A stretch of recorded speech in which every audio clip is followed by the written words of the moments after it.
بسم اللہ الرحمن الرحیم هو اللہ الخالق البارئ المصور له الاسماء الحسنى یسبح له ما فی السماوات والارض وهو العزیز الحکیم۔ وہی اللہ ہے پیدا کرنے والا، ٹھیک بنانے والا، صورت بنانے والا، اسی کے ہیں سب اچھے نام۔ اس کی پاکی بیان کرتی ہے ہر وہ چیز جو آسمانوں اور زمین میں ہے، اور وہی غالب حکمت والا ہے۔ السلام علیکم۔ آج ہم ایک بہت اہم موضوع پر بات کرنے والے ہیں، اللہ سبحانہ و تعالیٰ کی بے پایاں رحمت، اس کی مغفرت، اور خاص طور پہ یہ کہ ہمیں مایوس کیوں نہیں ہونا چاہیے، چاہے گناہ کتنے ہی کیوں نہ ہوں۔ ہماری گفتگو کی بنیاد قرآن، صحیح احادیث اور کچھ مستند علماء کے بیانات ہوں گے۔ سوال یہ ہے کہ اللہ رحمان و رحیم کیسے ہے، گناہوں کو کیسے معاف کرتا ہے، اور اگر رحمت اتنی ہی وسیع ہے تو پھر سزا کا تصور کیوں ہے؟ آئیے اس میں ذرا گہرائی میں اترتے ہیں۔ جی وعلیکم السلام۔ موضوع واقعی بہت اہم ہے کیونکہ اللہ کی رحمت کو سمجھنا یہ ہمارے ایمان کا ایک مرکزی نقطہ ہے، اور اس کی شروعات ہوتی ہے اللہ کے دو بہت خاص ناموں سے، الرحمن اور الرحیم۔ جی ہاں، یہ نام تو ہم ہر وقت سنتے ہیں، بسم اللہ میں بھی الرحمن۔ اس کے بارے میں کیا خاص بات ہے؟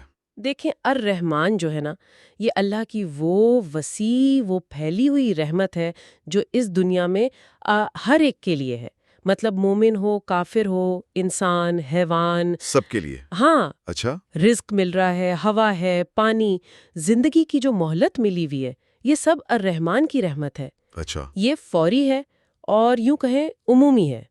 کچھ اہل علم جیسے نعمان علی خان صاحب نے بھی وضاحت کی ہے کہ اس کا تعلق زیادہ تر دنیاوی زندگی سے ہے۔ اچھا، تو یہ ہوئی دنیاوی رحمت جو سب کو مل رہی ہے۔ پھر الرحیم، اس میں کیا فرق آ گیا؟ الرحیم وہ خاص رحمت ہے، مستقل، دائمی رحمت، اور یہ آخرت میں صرف اور صرف ایمان والوں کے لیے ہوگی۔ اوہ، یعنی یہ آخرت کے لیے مخصوص ہے؟ یا کوئی بظاہر ناانصافی لگتی ہے، وہ اللہ کی رحمت کی نفی نہیں ہے، کیونکہ اصل دائمی رحمت تو آخرت میں مومنوں کا حصہ ہے۔ یہ نقطہ تو بہت سے سوال حل کر دیتا ہے۔ اچھا، وہ ایک حدیث بھی تو ہے جس میں رحمت کے 100 حصوں کا ذکر ہے، وہ شاید اس بات کو اور واضح کرتی ہے۔ بالکل بالکل، صحیح بخاری اور مسلم جو حدیث کی سب سے مستند کتابیں ہیں، ان میں یہ روایت آتی ہے کہ اللہ تعالیٰ نے رحمت کے 100 حصے بنائے، ان میں سے صرف ایک حصہ زمین پر اتارا ہے۔ صرف ایک؟ جی ہاں، اور اسی ایک حصے کی وجہ سے یہ ساری مخلوقات، یہ انسان، یہ جانور ایک دوسرے پر رحم کرتے ہیں۔ حدیث میں مثال بھی آتی ہے کہ گھوڑی بھی اپنے بچے کو تکلیف نہ پہنچے اس لیے اپنا پاؤں اٹھا لیتی ہے۔ یہ سب اسی 1% رحمت کا اثر ہے۔ سبحان اللہ، صرف 1% کا یہ عالم، تو باقی 99% وہ کہاں ہے؟ یہی تو اصل بات ہے جو امید دلاتی ہے۔ اللہ تعالیٰ نے وہ 99 حصے اپنے پاس محفوظ رکھے ہیں، وہ قیامت کے دن اپنے مومن بندوں پر ظاہر فرمائیں گے۔ 99 حصے؟ جی، اس سے آپ اندازہ کریں کہ وہ رحیم والی خاص رحمت کتنی وسیع اور عظیم ہوگی۔ یہ آخرت کی امید کو بہت زیادہ تقویت دیتی ہے۔ واقعی یہ تو انسان کی سوچ سے بھی آگے کی بات ہے۔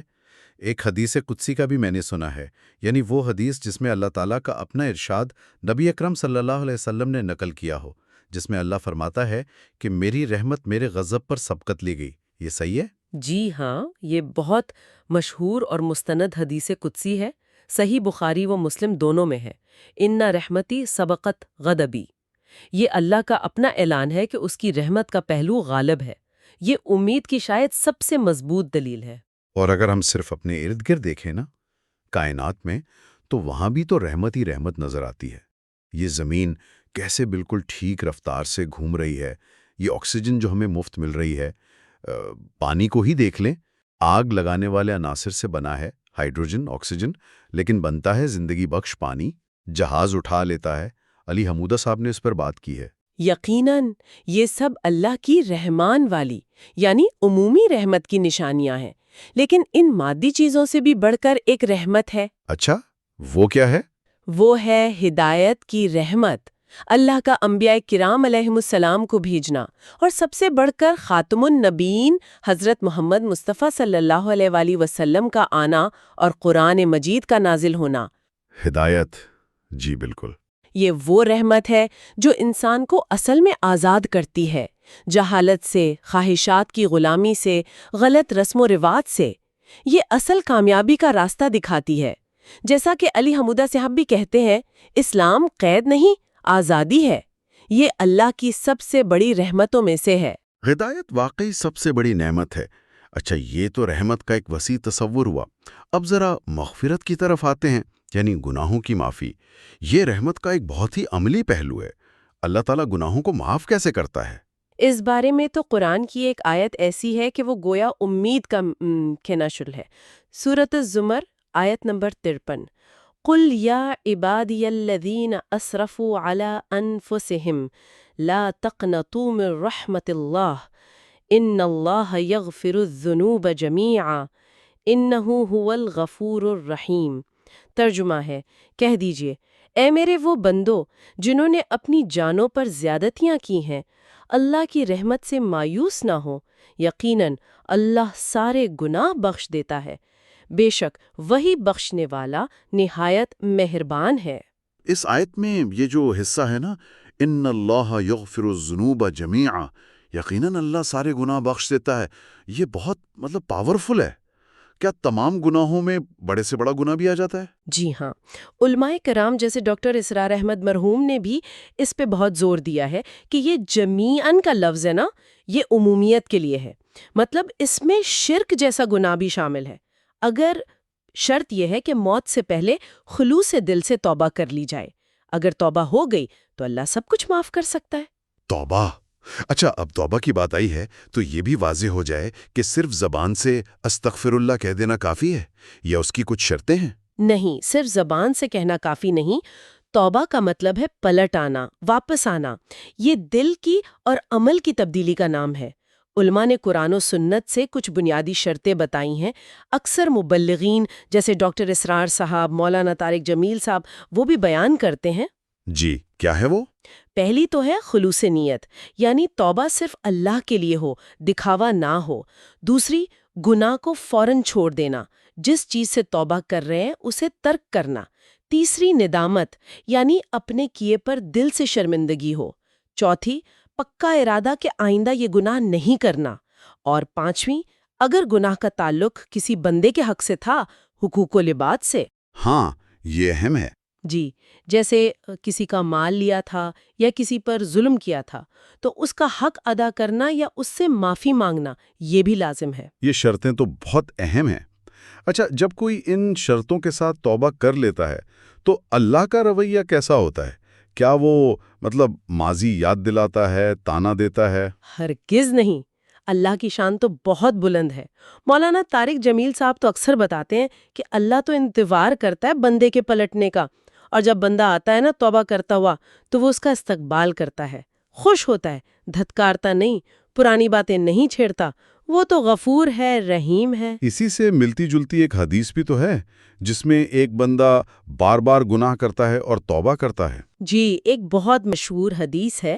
ڈاکٹر اسرار احمد صاحب نے بھی اس کا مفہوم بیان کیا ہے کہ ایک بندہ گناہ کرتا ہے، پھر شرمندہ ہو کر توبہ کرتا ہے، اللہ معاف کر دیتا ہے، وہ پھر پھسل جاتا ہے، پھر گناہ کر بیٹھتا ہے، پھر سچے دل سے توبہ کرتا ہے، اللہ پھر معاف کر دیتا ہے، تیسری بار بھی ایسا ہی ہوتا ہے۔ تو اللہ تعالیٰ فرماتا ہے کہ میرا بندہ جانتا ہے کہ اس کا ایک رب ہے جو گناہ پر پکڑ بھی سکتا ہے اور معاف بھی کر سکتا ہے۔ اس یقین کی وجہ سے اللہ فرماتا ہے میں نے اسے معاف کیا۔ اہم بات یہ ہے کہ بندے کو اللہ کی مغفرت کا بھی یقین ہو اور اس کی پکڑ کا بھی احساس ہو۔ اور ایک اور حدیث قدسی ہے جو تو اور بھی زیادہ امید دلاتی ہے، جس کا مفہوم کچھ یوں ہے کہ اگر گناہ آسمان تک بھی پہنچ جائیں۔ جی بالکل، مفہوم یہ ہے کہ اے آدم کے بیٹے، اگر تیرے گناہ آسمان کی بلندیوں تک بھی پہنچ جائیں، پھر تو مجھ سے بخشش مانگے تو میں تجھے بخش دوں گا اور مجھے کوئی پرواہ نہیں۔ اے آدم کے بیٹے، اگر تو زمین بھر گناہوں کے ساتھ میرے پاس آئے لیکن تو نے میرے ساتھ کسی کو شریک نہ ٹھہرایا ہو تو میں تیرے پاس زمین بھر مغفرت لے کر آؤں گا۔ بس شرط کیا ہے؟ شرک سے بچنا اور سچی توبہ کرنا۔ یہ سب سننے کے بعد تو واقعی مایوسی کی کوئی وجہ نہیں رہتی، لیکن کبھی کبھی صرف تھیوری کافی نہیں ہوتی، کچھ مثالیں، کچھ کہانیاں دل کو زیادہ تسلی دیتی ہیں۔ کیا ایسے واقعات ہیں تاریخ میں جو اللہ کی قبولیت کی وسعت دکھاتے ہوں؟ جی بالکل ہیں، اور بہت سی ہیں۔ ان میں سے دو تو بہت مشہور ہیں۔ ایک تو بنی اسرائیل کے ایک شخص کا قصہ ہے جسے کفل بھی کہا جاتا ہے۔ مولانا طارق جمیل صاحب اکثر سناتے ہیں۔ اچھا، کیا کہانی ہے اس کی؟ مختصر بتائیے گا۔ یہ شخص تھا جس نے ساری زندگی گناہوں میں گزار دی۔ ایک بار اس نے ایک مجبور شریف عورت کو گناہ پر مجبور کرنے کی کوشش کی، لیکن عین وقت پر اس عورت کی حالت زار اور اللہ کے خوف نے اس کے دل پر اثر کیا۔ وہ کانپ گیا، اسے پیسے دے کر عزت سے بھیج دیا اور خود ساری رات رو رو کر اللہ سے معافی مانگتا رہا۔ اسی رات اس کا انتقال ہو گیا۔ صبح لوگوں نے دیکھا تو اس کے دروازے پر لکھا تھا، اللہ نے کفل کو بخش دیا۔ سبحان اللہ۔ اس سے سبق کیا ملا؟ کہ گناہوں کی لمبی لسٹ نہیں، بلکہ توبہ کے وقت دل کی سچی کیفیت، وہ خلوص اللہ کو مطلوب ہے۔ بے شک۔ اور دوسرا واقعہ وہ 100 قتل کرنے والے کا ڈاکٹر اسرار صاحب نے بھی بیان کیا ہے، اس میں کیا خاص بات ہے؟ جی، وہ شخص جس نے 99 قتل کیے تھے، پھر اس کے دل میں توبہ کا خیال آیا۔ ایک عبادت گزار سے پوچھا، اس نے مایوس کر دیا کہ تمہاری توبہ قبول نہیں۔ اس نے غصے میں آ کر اسے بھی قتل کر دیا۔ 100 پورے ہو گئے۔ اللہ اکبر۔ عالم کے پاس گیا۔ عالم نے کہا، نہیں، توبہ کا دروازہ بند نہیں ہے، مگر شرط یہ ہے کہ تم یہ برا علاقہ، بری صحبت چھوڑ دو اور نیک لوگوں کی بستی کی طرف ہجرت کر جاؤ۔ وہ چل پڑا۔ اچھا۔ راستے میں ہی اسے موت آ گئی۔ اب رحمت کے فرشتے بھی آئے، عذاب کے بھی۔ جھگڑا ہوا کہ اسے کون لے جائے۔ فیصلہ یہ ہوا کہ فاصلہ ناپ لو، وہ نیک بستی کے زیادہ قریب تھا یا گناہ والی بستی کے؟ تو وہ نیک بستی کی طرف چند قدم زیادہ قریب نکلا اور رحمت کے فرشتے اسے لے گئے۔ ایک روایت میں تو یہ بھی ہے کہ اللہ نے زمین کو حکم دیا کہ نیک بستی کی طرف سے سکڑ جا اور گناہ والی بستی کی طرف سے پھیل جا۔ اس میں پھر کی نکتہ کیا ہے؟ کلیدی نکتہ یہ ہے کہ اللہ صرف توبہ قبول نہیں کرتا، بلکہ توبہ کی طرف اٹھنے والا قدم، وہ نیت، وہ کوشش، اللہ اس کی بھی قدر کی نگاہ سے دیکھتا ہے اور اس کے لیے راستے بناتا ہے، چاہے عمل پورا ہو بھی نہ پائے۔ یہ دونوں واقعات جو ہے نا، یہ گہری مایوسی میں امید کی شمع ہے۔ ان واقعات سے یہ تو واضح ہے کہ مغفرت کا دروازہ بہت کھلا ہے، لیکن کیا توبہ کے بعد بات صرف گناہ معافی پر ختم ہو جاتی ہے یا اللہ سے تعلق بھی بہتر ہوتا ہے؟ یقیناً بہتر ہوتا ہے، بلکہ مغفرت کے بعد تو اللہ کا قرب نصیب ہوتا ہے۔ ایک بہت پیاری حدیث قدسی ہے جس میں اللہ تعالیٰ فرماتا ہے کہ میرا بندہ نوافل کے ذریعے، یعنی فرض کے علاوہ اضافی عبادتوں سے میرا قرب حاصل کرتا رہتا ہے، یہاں تک کہ میں اس سے محبت کرنے لگتا ہوں۔ اللہ اکبر۔ اور جب اللہ محبت کرتا ہے تو فرماتا ہے، میں اس کی سماعت بن جاتا ہوں جس سے وہ سنتا ہے، اس کی بصارت بن جاتا ہوں جس سے وہ دیکھتا ہے، اس کا ہاتھ بن جاتا ہوں جس سے وہ پکڑتا ہے، اس کا پاؤں بن جاتا ہوں جس سے وہ چلتا ہے۔ مطلب اس کے سارے اعضاء اللہ کی مرضی کے تابع ہو جاتے ہیں۔ وہ مجھ سے مانگتا ہے تو میں اسے ضرور دیتا ہوں، پناہ مانگتا ہے تو ضرور پناہ دیتا ہوں۔ یہ مغفرت کے بعد اللہ سے قرب کی انتہا ہے۔ کبھی کبھی تو یہ دنیا کی مشکلات بھی رحمت بن جاتی ہیں نا، جیسے الہدا اور علی حمودہ صاحب کے مواد میں بھی اس طرف اشارے ملتے ہیں۔ بلا شبہ کئی بار آزمائشیں، تکلیفیں انسان کو غفلت سے جگا دیتی ہیں، اسے اللہ یاد آ جاتا ہے، وہ اللہ کی طرف پلٹتا ہے۔ تو یہ وقتی تکلیف اصل میں ایک بہت بڑی دائمی رحمت کا سبب بن جاتی ہے۔ اب ایک ایسے سوال کی طرف آتے ہیں جو اکثر لوگوں کے ذہن میں آتا ہے اور الجھن پیدا کرتا ہے۔ وہ یہ کہ اگر اللہ اتنا مہربان ہے، 70 ماؤں سے زیادہ پیار کرنے والا ہے، تو پھر کچھ لوگوں کے لیے ہمیشہ کی سزا یعنی جہنم کا تصور کیوں ہے؟ یہ بات اللہ کی اتنی وسیع رحمت سے ٹکراتی ہوئی محسوس ہوتی ہے۔ جی، یہ سوال بہت اہم ہے اور اس کا جواب اللہ کی دوسری صفات کو سمجھنے میں ہے۔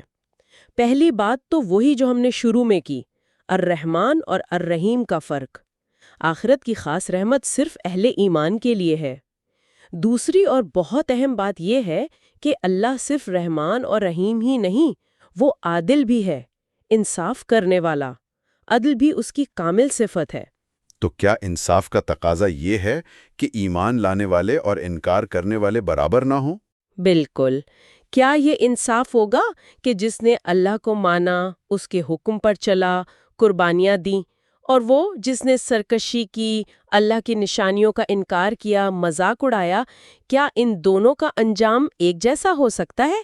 قرآن خود یہ سوال پوچھتا ہے سورۃ صاد میں، کیا ہم ایمان لانے والوں اور نیک عمل کرنے والوں کو زمین میں فساد کرنے والوں جیسا کر دیں گے یا پرہیزگاروں کو بدکاروں جیسا کر دیں گے؟ 67-32۔ اور سورۃ القلم میں فرمایا، کیا ہم فرما برداروں کو مجرموں جیسا کر دیں گے؟ تمہیں کیا ہو گیا ہے، کیسا فیصلہ کرتے ہو؟ 68-35-36۔ یعنی اللہ نے راستہ دکھا دیا، اب انتخاب انسان کا اپنا ہے۔ بیا بھیجے، کتابیں اتاریں، عقل دی، کائنات میں نشانیاں بکھیر دیں تاکہ انسان حق کو پہچان لے۔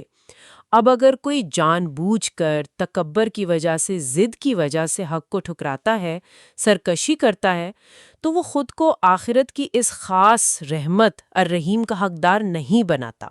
اس کا انجام اس کے اپنے عمل اور انتخاب کا نتیجہ ہے، اللہ کی رحمت میں کمی کا نہیں۔ اللہ کی رحمت تو ہمیشہ پکارتی رہتی ہے، لیکن قرآن کہتا ہے کہ رحمت نیکوکاروں، محسنین کے قریب ہے، 7.56، متقین کے لیے لکھ دی گئی ہے، 7.56۔ تو جس نے یہ صفات ہی اختیار نہیں کی، اس نے خود کو اس رحمت سے دور کر لیا۔ یہ اللہ کا عدل ہے۔ یہ وضاحت بہت ضروری تھی۔ تو حاصل کلام یہ نکلا کہ اللہ کی رحمت اور مغفرت کی کوئی حد نہیں، مگر اس کا تعلق اللہ کی طرف سچے دل سے پلٹنے اور اس کی اطاعت سے ہے۔ مایوسی کی تو کوئی گنجائش ہی نہیں ہے۔